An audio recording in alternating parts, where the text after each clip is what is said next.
So about 6 months ago, I did another talk called Becoming Product Led at another event, and now this is the sequel, basically.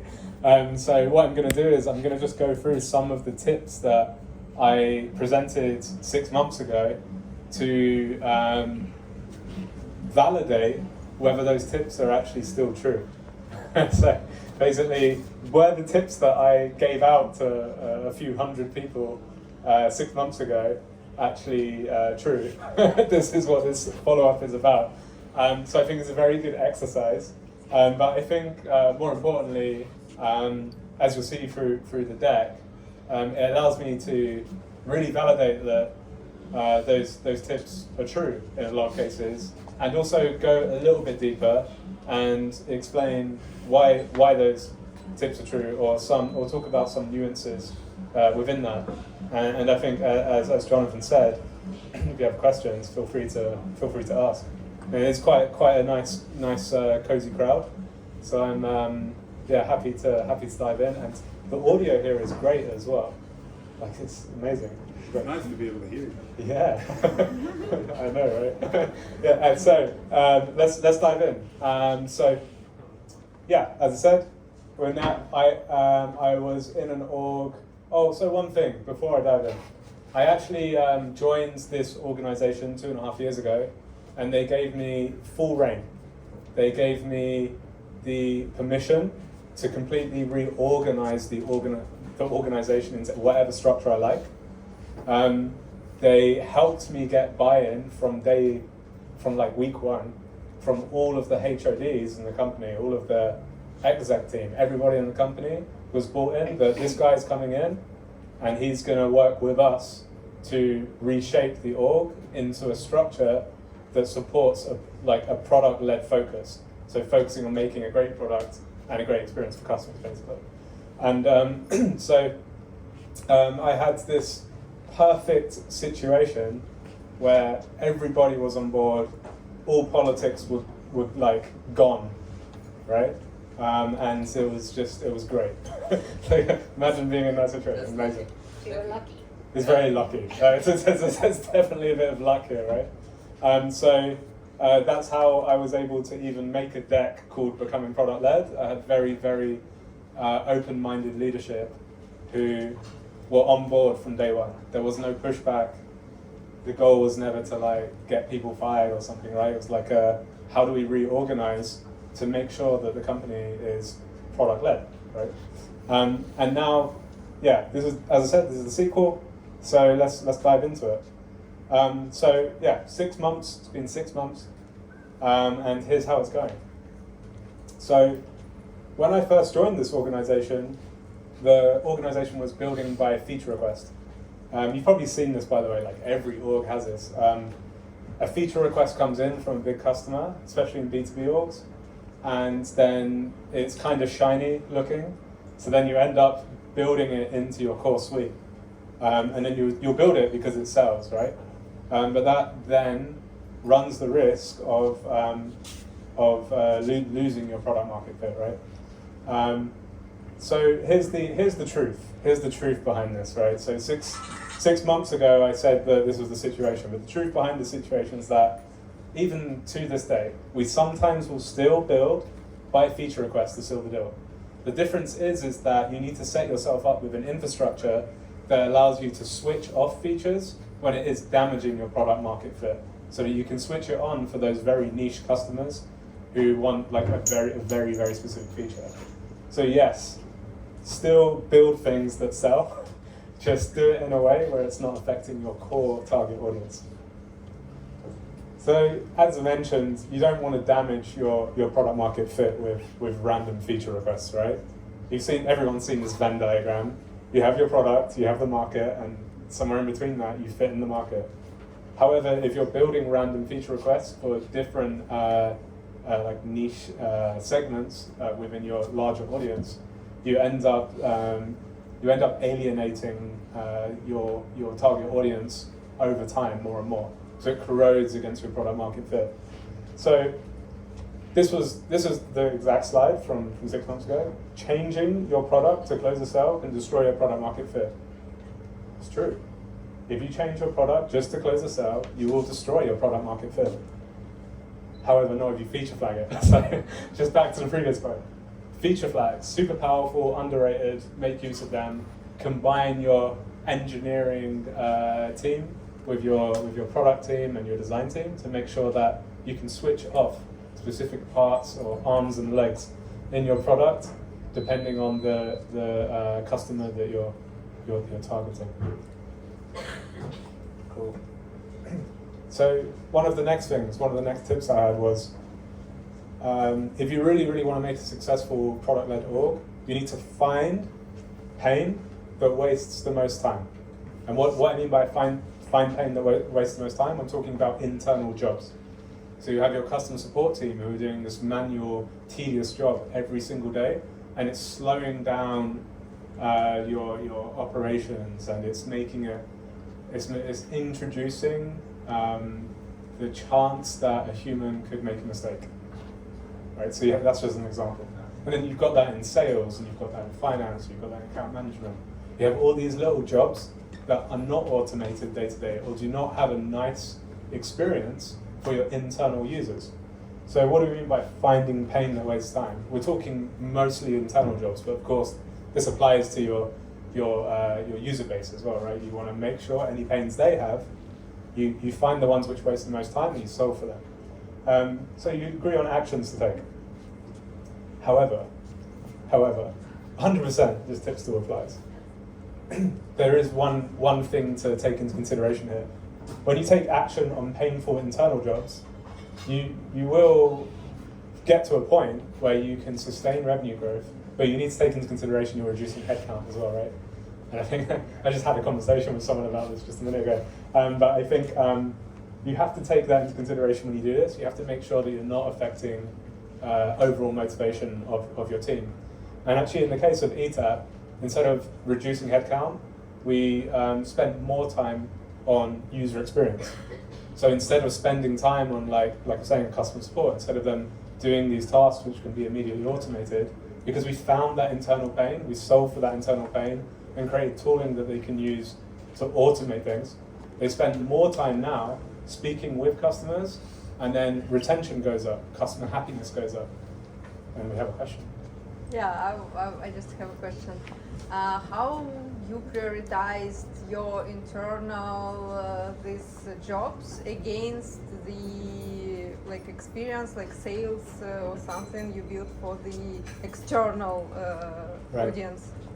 Yeah, so the way we looked at it was, it doesn't matter if our user is internally facing or externally facing, because at the end of the day, if it takes an extra half an hour for a customer to get an answer to their question from customer support or from account management or from the sales team, then that reduces the chance that a customer is going to convert, or it reduces the chance that a customer is going to stay with you for another year or for.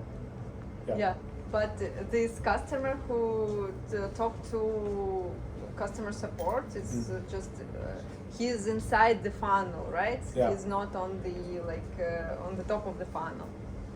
Yeah, he's already in the funnel. Yeah, that's okay.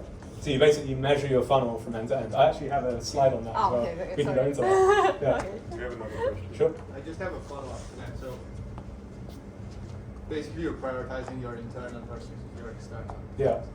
If you're solving a pain for your internal, most of the time it's coming from a pain from the external. Right. So Right. why not just solve the external problem? Yeah. So a lot of the time, you wouldn't want to expose that to your external customers, right? So you have a situation where, what you're saying is partly true, right? Sometimes, yes, you expose it externally, but sometimes you don't want to expose it externally, right? So that's why it's still important to have tooling internally as well as externally. For example, you're not gonna, if you're running a B2B software, you're not going to expose the renewal process, like the renewal tooling that you have, to your external customers, because as soon as you do that, then you're opening yourself up to them being able to control their own the amount they pay you and things like that, right? So there's a lot of internal tooling like that that cannot be exposed externally to your B2C or your customers, right? Your end users. And so because of that, you still have to improve internal operations tooling as well as your external tooling. One more question. Sure. Cardio. Yeah, sorry to go back to the feature Sure. fact. Feature factory. Yeah, because this is something that I'm currently experiencing. Sure. I'd like you to. He's a Taliban, but like you. Oh, No, not name the names, but I would Sorry. like you to elaborate a little bit more Sure. and say if there's a risk of the code being messy because overusing it and not being well documented. right. Not sure if you know what I mean. Yeah. I can cry on your shoulders after all. So, That makes so, sense. so yeah. Sorry. Rephrase your question. Sorry. Overusing. Maybe you can elaborate more. What is the practice of feature flag of like branching? Oh, I see. Okay, great. So, one of the okay. There's a few problems in software development that we probably most of us have experienced. Where if you want to get an experiment out onto the market, you have this whole release cycle. Release cycles take a long time, and so you have to find ways to be able to validate fast and experiment fast. Feature flagging is a concept which allows you to experiment fast. And so if you do have this feature factory behavior in your company, you can actually leverage feature flagging to make sure that you quickly validate with small experiments, right? You take the smallest slice to validate that this path is worth taking. It could be like a fake door test, for example, with a quick feature flag to turn it off. It could be a super simple MVP. Oh God, I hate that word, hate that phrase. But you know, it could be something really small, just to validate whether or not it's got the value, it's making the impact that you would expect later. That way, you don't get into situations that, okay, if you do need to, I mean, it always comes up where you will end up getting in a battle at some point where, oh, but we need to refactor. And it's like, well, okay, do we need to refactor a fake door test? Yeah, it's like, okay, well, maybe the thing we said that was valuable is not actually as valuable as we thought.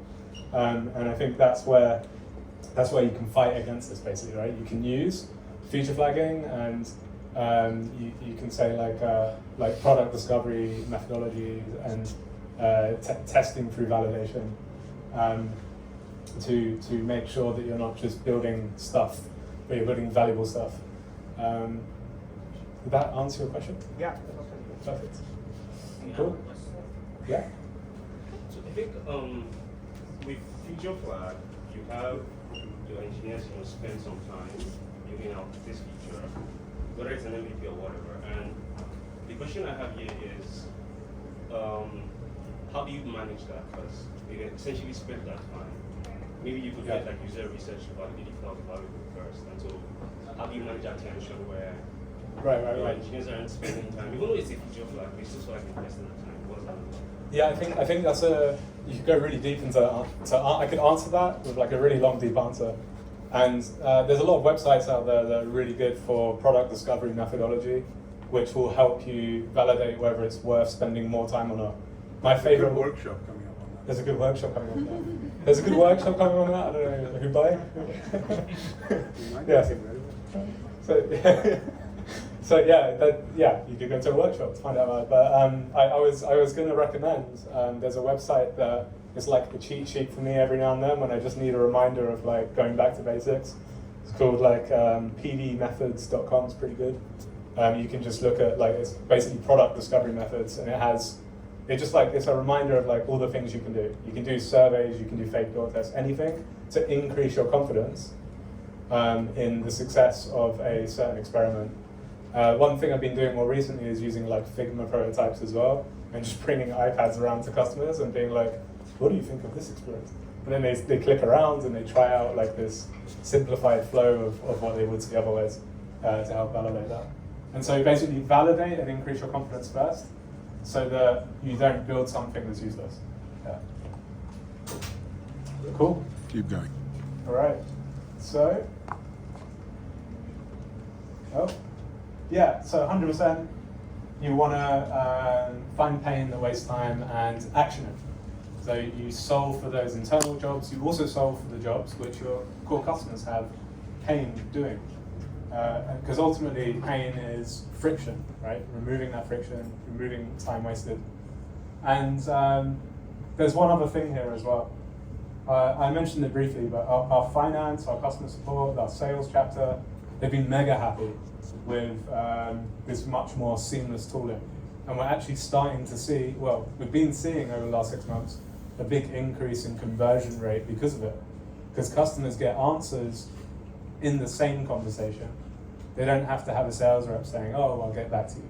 Or they don't have to have a customer support saying, I will forward that to my finance team, or anything like that, right?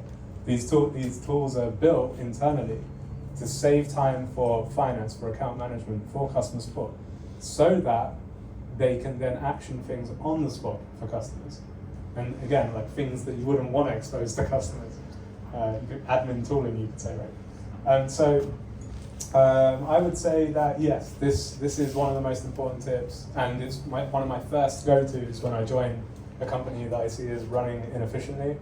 I'll immediately go and speak to all of the heads of departments and say, hey, write down the jobs that you do, map out the steps, and tell me which ones are painful. You go for a basic job step mapping exercise, and then you talk about the steps that are painful, and it works every time. Cool. So in a journey map, or you could do a journey map. You could 100% do a journey map. Journey map, job step mapping, anything which allows them to think from A to Z. What does it take to do my job? Or what does it take to do this job that the customer is paying us for? Anything you can do to map that out and then be able to put a big red mark to the thing that wastes the most time, that's your starting point. And if you can do that, it's like the quickest prioritization exercise you can do and get buy-in at the same time. Yeah. How big is your team and how do you split resourcing between building for internal and building for external? I will go into that in another tip. Yeah, we need. Oh, sorry. Everyone can hear. Sorry. yeah, repeat the question. Yeah. How do you split between? I'm just getting schooled here. How do you split between internal tooling? No, how do you spend your resourcing? How do you spend your resourcing? Internal tooling and external. Between. How do you spend your resourcing for internal tooling and external tooling? Okay. Or external experience. External experience. Okay. So the first, I'll mention the first step because in a later slide it explains a bit more about how we break it down. But the truth is that as soon as you start focusing on features, you're no longer focusing on the problem that customers have. So you should never really bucket it by internal tooling or external experience in the first place, because your internal tooling, if that's slow, it's going to slow down the external experience in some way anyway. Yeah. So that's my short answer, but I'll go into it in another slide too. Yeah. Cool, so yeah, the next tip was using OKRs to focus down and plan up. What does that mean? Like in a simple terms, it means your leadership should set clear. You want to just tell people what OKRs are? OKRs. Everyone knows what they Yeah, sure. OKRs are objective key results. You've probably heard of the phrase KPIs. They're all like very similar in their own way, but the main thing is that the O stands for objective, the KR stands for key results or key result, and what an objective is something like you wanna create the world's best flight ticketing booking app or something, right? And then your key result would be like, oh, to do that, we need to be able to sell 1,000 tickets this year. That's probably not the best OKR example, but it's an example of an OKR. You have an objective and you have something you're going from and to. You're going from 0 to 1,000, right? And you have an objective which explains what that, like the why of that 0 to 1,000, right? So that's an OKR. It's like it's a way that you measure your progress in an outcome-driven way, right? So yeah. So actually, just to go a bit more deeper into OKRs, seeing as we're talking about it. So The main reason for OKRs is that it is outcome driven. It's not based upon releasing a feature, because what you don't want to do is create a vanity metric OKR. If you can avoid it, don't do it. Like, so for example, a vanity metric OKR could be like, release the mobile app.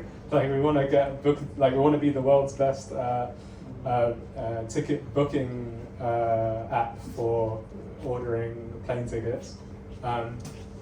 So you would never put an OKR of like 0 to 1, release the app, right? Like, either the app is released or it's not. That's not a good OKR because it's a vanity metric.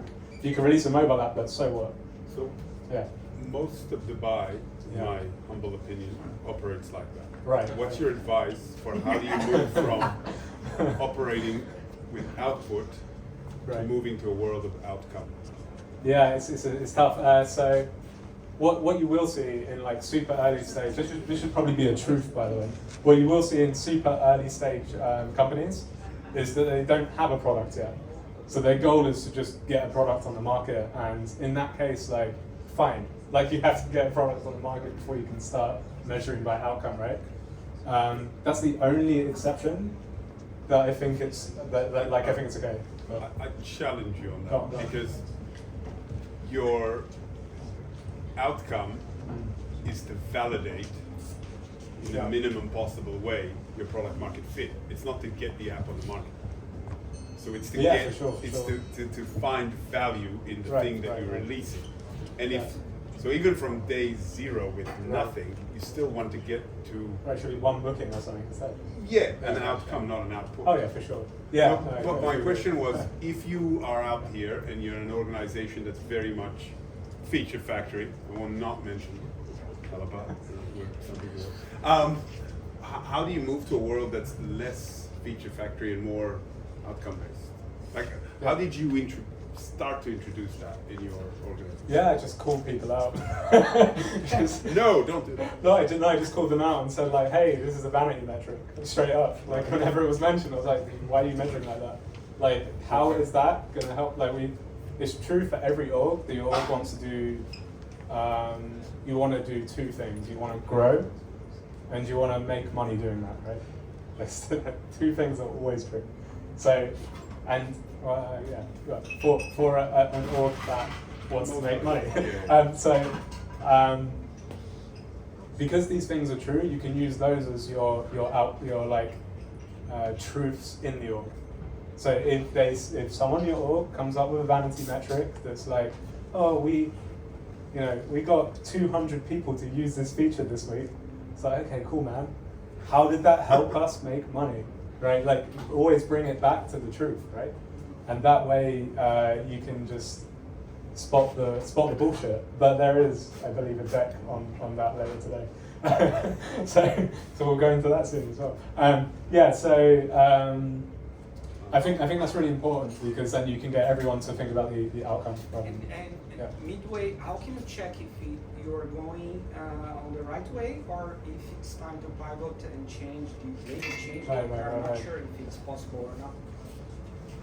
There's this guy called Marty Kagan. Google him. But in all seriousness, I don't know if everyone's heard of him. yeah, there's a guy called Marty Kagan, and he wrote this really great book, which talks about risk, basically, right? So if you are focusing a lot of time on one thing, putting all your eggs in one basket, you're increasing your risk drastically. So what you actually want to do is the opposite of that. You want to focus on confidence. How confident can you get that a certain experiment, once complete, is going to give you the results you want? And I think if you are putting all your eggs in one basket, you're increasing that risk and decreasing your confidence. So always go through it from a risk analysis perspective. If you're working on like one thing too much, and there's all these other high value opportunities that take a small amount of time to complete, analyze it against, like, is it going to help us grow as a business? Is it something that is low risk technically? Do we have high confidence technically that we complete it? Is the complexity low, right? And so Marty Kagan wrote a book called Inspired, which probably some people here have read. But yeah, give Inspired a read if you haven't. It's a really great way to start thinking about risk when you're designing or creating a product. That would be my advice on that one. Have you ever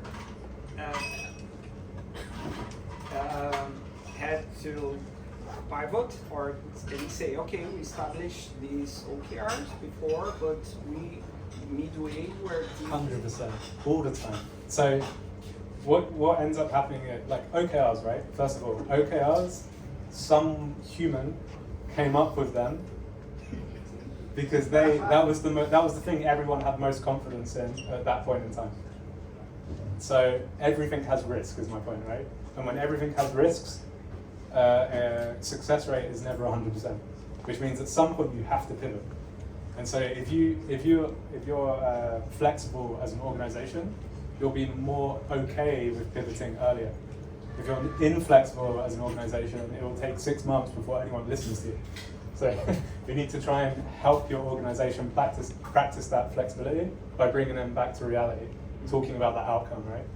Yeah. Is there a question here? Yeah, I think just like piggybacking off of that, like the application of having product-led versus sales-led, how does it change in a different stage organization, like small company, growth size, or like a much larger one? I'm sure that everyone has different challenges. I'm just curious, how would that?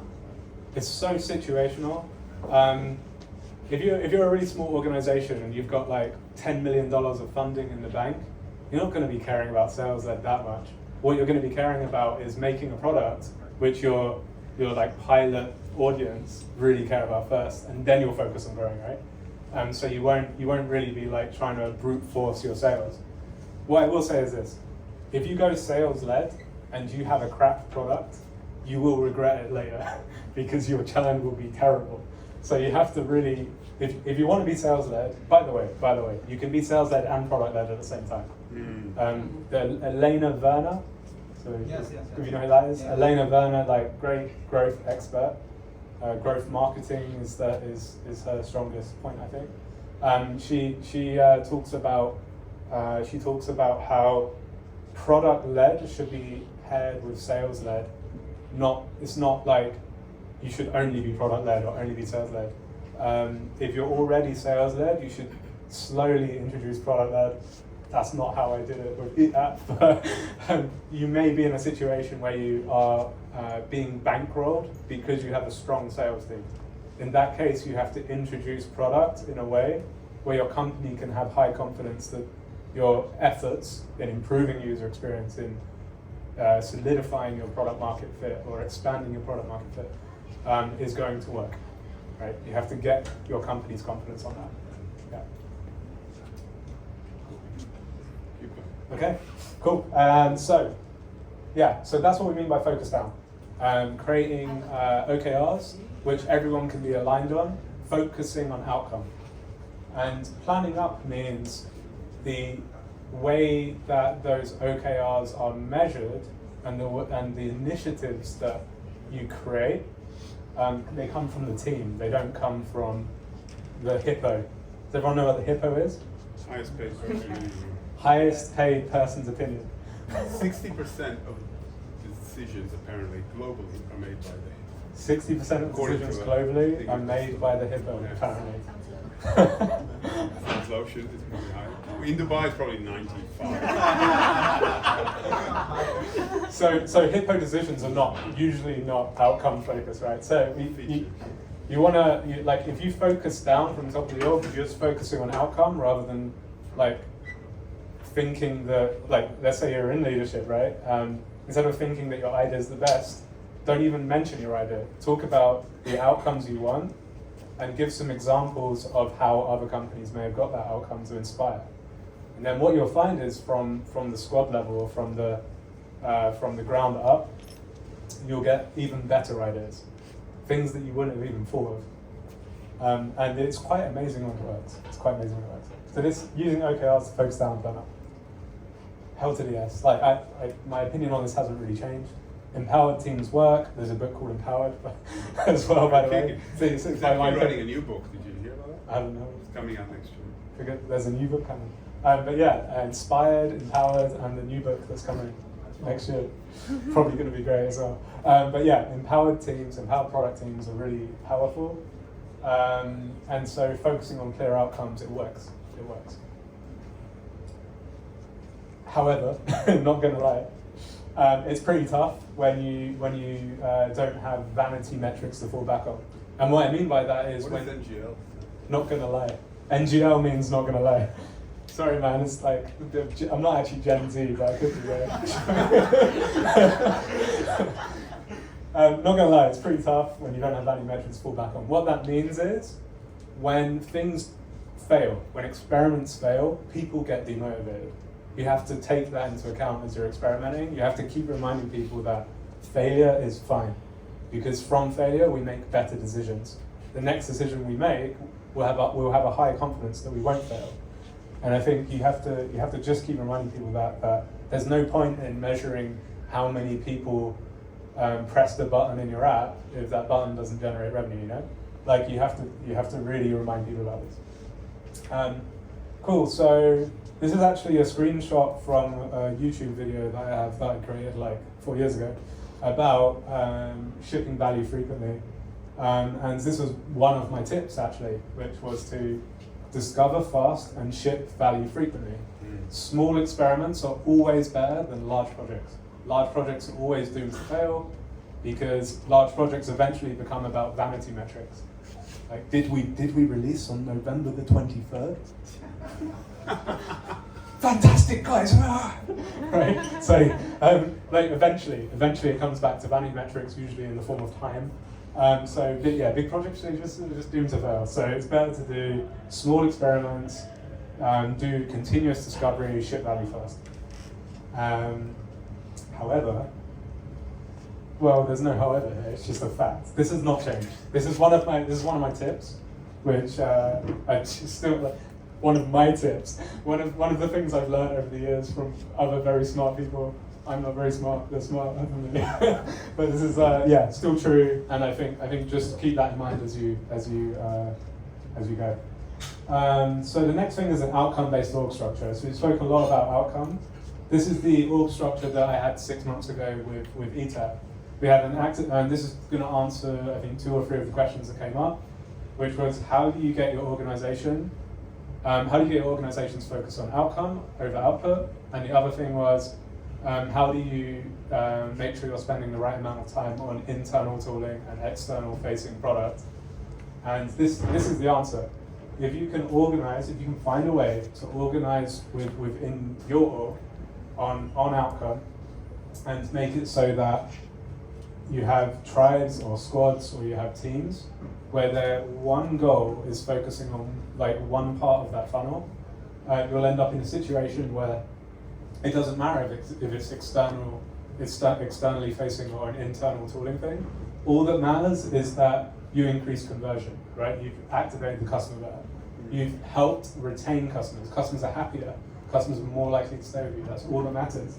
If you can get your organization to do that, then the conversation around should we make this button more shiny disappears, right? Like the conversation is about a shiny button anymore. It's about customers are unhappy because the button isn't shiny, right? Like the conversation flips. Cool, so it's still working. However, these days we've gone even further. We have awareness, activation, and retention. And awareness focuses on talking about the product to customers in the right way. Like to get no one uses your product here. nobody uses it. No one's heard of EDAP. Oh, okay. Yeah. It's active in the UAE. Yeah. We got like our biggest audiences here in the UAE. It's B2B and B2C, yeah. So, but yeah, awareness is about getting the word out, right? It's like marketing, that's what we're trying. So basically, the point here is that we've just gone deeper into the funnel, and we've become even more outcome driven. Our marketing team, our account management team, or I say team, chapter, right? We talk about specialization. It's horizontal, not vertical. So we say everybody who's in account management, finance, any form of sales, designers, engineers, marketers, everybody is in a squad, in a tribe, focusing on outcome. So, and they're spread horizontally, so there's no hierarchy, it's all flat. Isn't that the dream? I think we're doing pretty well. And they all support each other because the only thing they care about is the funnel and catalyzing that funnel. That's all they care about, no politics. Did we increase conversion today through this experiment? Yes, no. No, let's discuss it together and figure it out. A lot of the outcomes sound like they are more business objectives rather than actually user outcomes. Ah, yes, yes. So from the top, leading from the top, you start with outcomes. And there's keyword leading. So actually there's this concept of lagging indicators and leading indicators. Your lagging indicators are the things that you can measure on a product level. So actually if you have high correlation between the behavior of a user, maybe it's proven through A/B testing. Like you have statistical significance to say that when customers perform this action, it generates revenue, right? Versus the control group. Like if you can do that, that's your lagging indicator to let you know that hey, this experiment actually succeeded to help increase revenue. Or sorry, your leading indicator, my bad, sorry. Leading indicator to say this increased revenue. And then your lagging indicator is the actual attained revenue, let's say. I mean, it's not just about revenue, it could be customer satisfaction. Overall customer satisfaction went up because we added fireworks in the in the confirmation page. I don't know, it's a terrible example, but we have statistical significance to show that adding fireworks in the confirmation page made customers happier. So that's they're your leading indicators that you have on a squad level to attain your lagging indicators, i.e. the very outcome driven top of the exec level macro indicators, right? So that's how you do it, as long as you can relate the two. Okay. I've still got the animations there. Nice. Cool. So make sure your org structure shouts R. So this is talking about pirate metrics. I still believe this to be true, but with some modifications. Pirate metrics, by the way, is what I've been talking about, which is measuring your whole funnel. It refers to awareness, acquisition, activation, revenue, retention, and referral. And what that means is that from all the people who are looking at your product, all the way through to the number of people who refer your product, you should be measuring these key macro indicators, right? So that you have visibility of your whole funnel. And that should be what your squads, what your tribes are looking at. So that's pirate metrics. And I still believe that you should make your org shout R, but the way you measure the R is not necessarily these measurements. More recently, we've scrapped a number of signups. Why? Because signups don't actually mean anything. Signups just mean that you've done a good job of getting visibility. But if your customer signs up to your product, then bounces, then it's useless, right? So yeah, we removed signups because signups are a vanity metric by themselves. We replaced it with something called quality signups. And what that means is that we combine the action of signing up with an aha moment or something in the product which indicates that they actually want to use our product. Right? It's a usage X number of times. Right, exactly. Exactly. In our case, our aha moment we say is they've made 3 reservations on our system. That's the aha moment. We know if they've made 3 reservations on our system, the likelihood of them converting is like 10-fold higher than if they didn't do that. Yeah. What do you mean converting? They've used it 3 times. If they, you mean that they will regularly? Oh, sorry, converting as in pay us. Sorry, yeah. I'm saying so. Also, is there a free and a pay? Yeah, so we've got a freemium tier. Yeah. Ah, So I actually said, man, I should have added that slide. I did have a slide on applying. I thought it was always free for the customer, for the B2C. It's the B2B, our B2B product has a freemium model. Yeah. Oh, right. But the B2C is always free. B2C is always free. Yeah. Sorry. Yeah, so it's just to make it more confusing. ETAP has a B2B model, but also has a B2C model. We have a B2C app where customers can make bookings, and we have a B2B app where restaurants can gain bookings, and they can manage their bookings at their restaurant. So we actually applied the reverse trial model from Elena Werner and added a freemium structure with a usage-based tiered system where customers can then, once they hit the limit, we basically say, hey, you've used this quite a lot now, maybe you should pay us. So we have, so we applied this reverse trial setup in our B2B product. Is that where Yes. you position yourselves more on the B2B side? Yeah, On the yeah. B2C is already a big Yeah. So competition. what's become really interesting in pretty much most consumer markets is you know how the saying goes: if something's free, you're the product, right? and so that's the case, right? Like if someone downloads the app and they make a booking, it benefits us because our customers who are paying us for our B2B offering get a booking. So it's okay for us to offer it for free because we're basically saying, hey, we're giving you bookings, and then actually it's the customers who are making the bookings and doing that work for us, right? So that's exactly how we that's our ecosystem. Yeah. How are you different to Seven Rooms? How are we different to Seven Rooms? Seven Rooms is a very sales-led system. They don't have a freemium setup. Other than that, they're very similar. I think our You know, our differentiation probably comes down to our differentiation comes down to cost of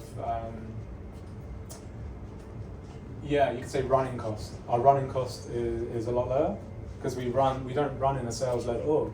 We don't have all the cost of manpower. We don't have to pay for that because we have a much smaller team, and our go-to-market's more focused on kind of inbound customers rather than having to have people on the streets.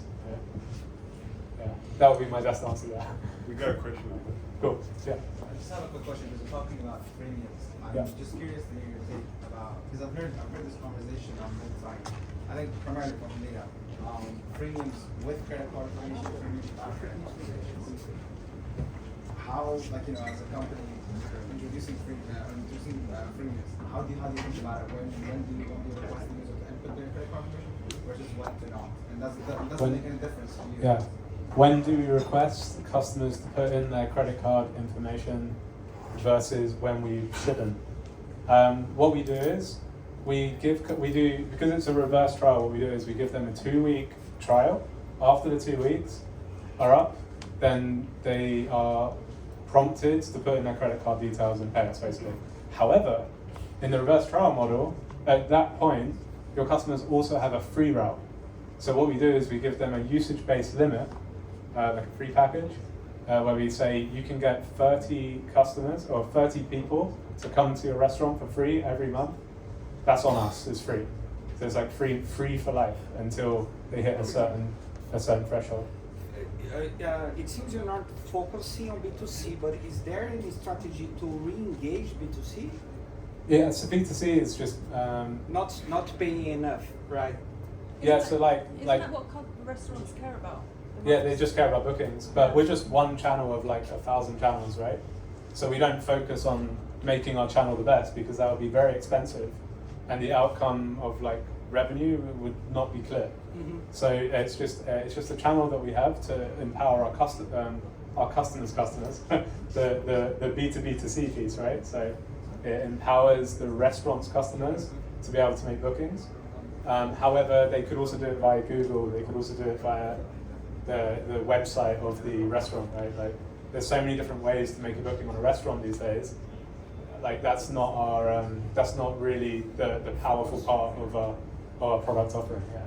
Maybe there's an opportunity we can talk about later. Maybe, yeah. Cool. Yeah. Cool. So, what's next? So we talk about pirate metrics.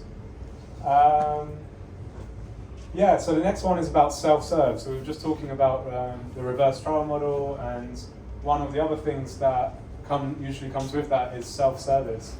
And so, do I believe that self-serve improves conversion, even for B2B products, if you have a B2B product that's user-friendly enough? Yes, I 100% do. But now what we do is we combine it with sales assist even more. So we have a product-led growth combined with sales-led growth. That means that even if you have like the most perfect product, you're always going to have users who don't understand how to log in. But, you know, you're always going to have users who don't, like, they struggle with things that for you would think, okay, this is pretty basic. But people do struggle because every product's different, everybody has different experiences, and so to cater to all of that is nearly impossible. So even if you have like a really well-polished product, it's still worth having sales, right? Still having some sales team, right? Wouldn't that be customer success though, rather than sales? If you're helping Com- people to log in and Uh, support, customer support. It depends. It depends. So if you have lots of inbound traffic and customers are coming to your product and trying to use your product, you can reach out to them and say, hey, how's it going? And that could be your product-led sales team. So their only goal is to activate those customers and get them using your product. That's their only goal. Not the same as customer success necessarily, because customer success will be focusing on that, but less the revenue side. So you basically can combine that role and you can have product-led sales. You also have customer success on the paying customer side, which is more like account management, right? Account management with customer success. On that side, what we tend to do is we make it so that the only goal of account management is to make active, happy customers, which means that customers have a certain usage every day or every week on the product. Customers, when they rate via CSATs, we have an ongoing CSAT survey that comes up nearly every session for customers at some point to say like, hey, how's it going? Like, are you happy or not? And if that rating drops, then we use that as an indicator to say, they're not happy, and then we find out why. And we log that and we categorize that and we try to improve that. So active, happy customers is something which our account management team focuses on, our customer success team. Yeah, and then customer support. Customer support are like 24/7, well-trained, account agnostic agents, right? They're like, you could say like ninjas of the product and the inner workings of it. So a little bit less focused on, completely not focused on revenue, just focused on solving problems. Sure. What's the distribution like between self-serve and sales team for you guys? Sales team? What's the distribution like between self-serve and say for people who convert into paid? Self-serve versus paid, got ya. About 70% of our customers are self-serve right now. 30% will check out with by signing a contract. 70%, around 70% will check out a card, and the other 30% will check. No, actually less than that now. Maybe 20% will checking out by signing a contract. It's a good question because yes, you do, especially in a B2B world, you have enterprise customers who have like 20 restaurants at once, really larger accounts, who will definitely pay by contract. And then you have mid-market restaurants who are happy to just pay by card for each of their branches or individual branches. So self-serve doesn't always go fully to plan because you can't really self-serve a contract very easily.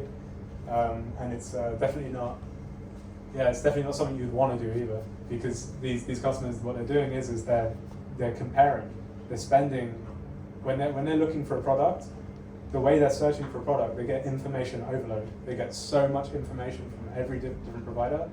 All they want to do is have a feature gap analysis. They just want to say, this product has these features, this product has these features, this is what this product is good at, this is what this product's good at, and then they make a choice. So if you don't give them the opportunity to speak to someone, you might actually be shooting yourself in the foot anyway, right? So it's actually good, like in that case, to have the choice of both. Right? You have the choice of self-serve, but you have to realize not all customers in the B2B world are self-serve. Most of them still aren't self-serve actually. Cool. Okay, so I think this is the second to last tip, which is empower your company with real-time funnel events available to them. And so this is still true, man. Like, the more behavioral events you expose to your customer support team, your sales team, your account managers, your marketing team, right? The more you expose, the more people in your company learn. And when they see those triggers, they're able to immediately identify, this is a bad case, or this is a good case. There's an opportunity for me to immediately jump in and help this customer. Or, in the case of product, these signals help us form patterns in our mind. And they allow us to make, especially with B2B, you don't have statistical significance most of the time. The number of customers you have is so low volume, you cannot rely on like, oh, do an A/B test. You can't do that with B2B. Most of the time. Most of the time with B2B, you have to rely on pattern forming. And that means looking at the behavior of your customers, speaking with your customers, and seeing what the trends are, right? And so this is super helpful for that. Because if you can see in detail the events that are happening on your platform, you can see those patterns coming up all the time. But so these are just like some random examples I pulled. I think we have like maybe 100 different types of alerts or like messages that can come up on our platform. And the way we stop it from being overwhelming is we use that funnel principle. So we say only alerts about activation usage will go to the activation squad. Only alerts about revenue usage will go to our sales team, right? Only alerts about retention will go to our retention squad or retention track. So we do it that way so that it's not overwhelming for anybody and it's relevant for everybody. And that way, yeah, if you empower your company with real-time funnel events, you end up in a very, very strong situation where everyone's only thinking about the outcome. And yeah, we still do this more than ever. That hasn't stopped, it's only increased. And now we've learned so well that you can start switching off irrelevant messages. Start shutting down Slack channels which actually are less relevant than other messages, or you enhance those messages and add more information. And so it's very, very powerful. Cool. So this is a slide about the old departmental org structure. Scrap it completely. That's my advice. After like 2.5 years of doing product led in a company, if you have the opportunity to move away from the old style org structures, and you can and you have the perfect rainbows and unicorns situation where you can restructure your org, scrap the old org structure, man. Like the old org structure was great when everyone worked in silos and you had waterfall processes and giant projects to complete. But in this day and age, when you have to move fast and you have to experiment and iterate fast, old org structures just create hierarchy, they just create red tape, they just create politics. Scrap it. Create leaders for specialist line management instead, and instead remove the red tape. That's a question I have for you. The last one, I promise. Yeah. No, because you mentioned do not care about politics. Yeah. When that happens, how to deal with? If you have politics, Imagine you how do you deal cannot with it? like punch someone on the face. And How do you deal with politics without punching people in the face? Good question. So it's really easy, right? If someone's playing politics, it's. Let me rephrase that. It's okay if you cannot answer. It's okay. You have to first not be worried about getting fired yourself, right? Like you have to first be okay. If people were playing politics and you have bad actors in your company, they will find ways to try and make you look bad or get you fired or whatever, right? So you have to first not be worried about that. Instead, you need to focus on the impact that person has. Because if they're playing politics to hide the lack of value that they're bringing. Because they won't need to play politics if they're bringing value, because that's what they'll talk about, of course. If your company wants to make money, that's all they're going to be talking about. And if they can't prove that they're making money, that politician cannot prove that they're making money for the company, then they will get political. I actually had, in the original deck of this, I had a tip that I removed because I was like, oh, controversial. And it said, the tip was, find the elephant in the room and fire them. Specifically, it said, find the political elephant in the room and fire them. And the reason for that is because if someone is playing politics for the sake of playing politics, they're just wasting everybody's time. They're not. They're like they don't care about the outcome. They never will. The likelihood of them changing is very low. You can try and get them to change, but ultimately, we're not in a world right now where anyone has time for that. In fact, I did have that meme in the slide. Ain't nobody got time for that. That was the meme. So What if I, you have 100 elephants? yeah. I mean, if you're like if you're like in the in between a herd of elephants, good luck. but like no man, like it's again like controversy. Yes. I think the nice soft side of me would say like, let's try and help them learn. But like at the end of the day, like like most of us are competing with giants, right? We're competing with companies who have way more funding than us, and they have the ability to, they won't move faster than us, but for sure if we have people in our company who are slowing us down, we won't move faster than them. So we have to find ways to move fast, right? And so yeah, if you have people who are just like a bad cultural fit, should we call it that? A bad cultural fit. Like my advice is like, yeah, you know, they're not valuable for the company. Like they're not doing their job well enough. Like they should be fired. Right? That's my very harsh side saying it, but yeah, of course, if you can train people and people are like can be very quick to learn, or people are like more open-minded, and they are a politician but they don't realize it. Of course, help them, right? But otherwise, you're fine. Yeah.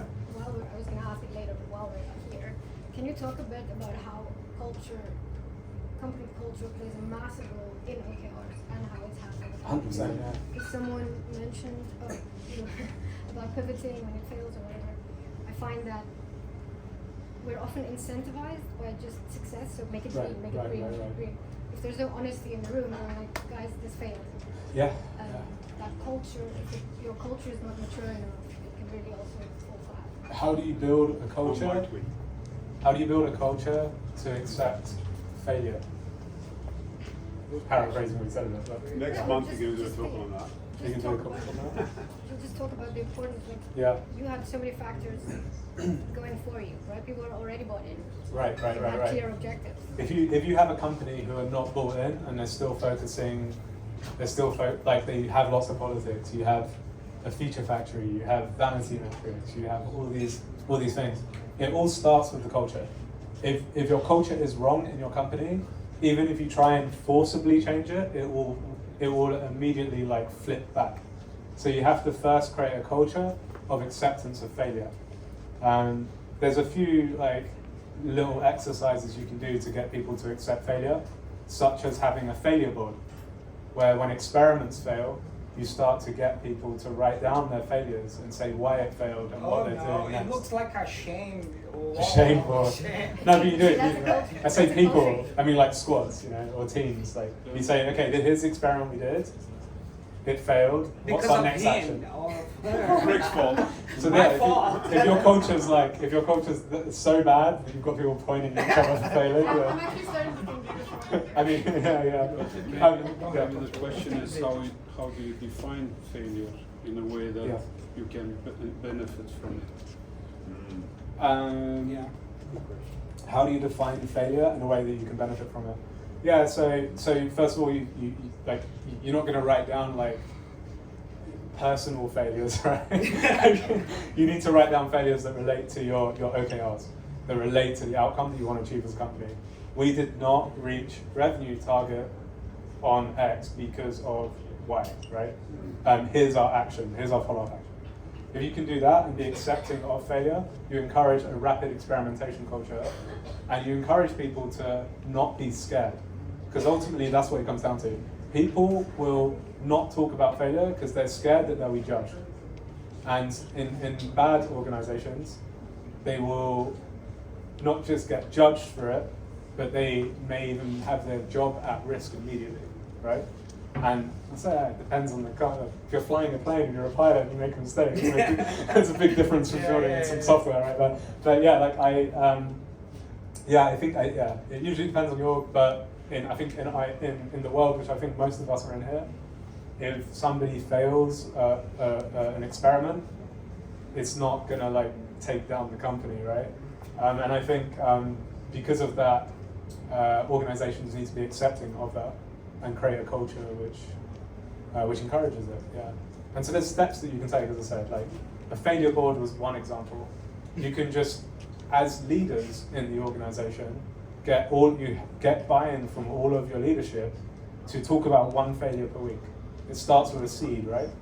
And if they get used to talking about failures, their team will start opening up and talking about failures, talking about friction points. And then what you end up finding, and I didn't mention it here, but what you end up finding is that your teams become a lot more cross-functional. So your marketing team will say, oh, we failed this because we just don't have the technical resource.